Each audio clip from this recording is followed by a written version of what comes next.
Believe it or not, Nintendo has a secret vault full of handhelds that never actually made it to stores.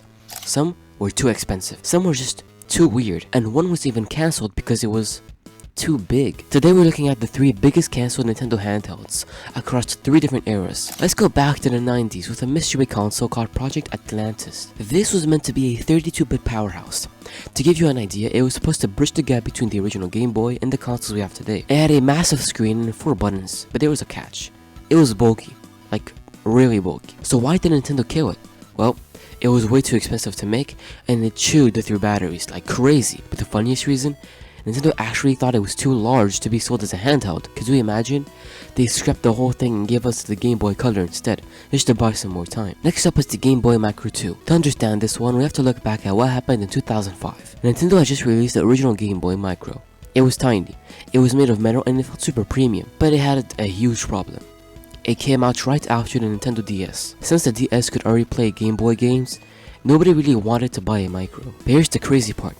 Nintendo engineers loved the premium feel so much that they secretly started working on a sequel, the Game Boy Micro 2. They wanted to take that heavy metal feel and put it into a folding clamshell design. Think of it like a Game Boy version of a Samsung Galaxy Flip. Sadly, the Micro 2 was axed before we ever saw it. The DS became a massive hit, and Nintendo realized that releasing another Game Boy would just confuse people, so they quietly killed the project, and that's why we never got another Game Boy again. Fast forward to the mid-2010s, Nintendo wanted to make a spiritual successor to the 3DS. This was codenamed Project Indie. This thing was powerful, somewhere between a 3DS and a Wii U. But Nintendo was worried about how fast smartphones were growing, so they tried to make Project Indie act like a phone. It supported 3G and 4G.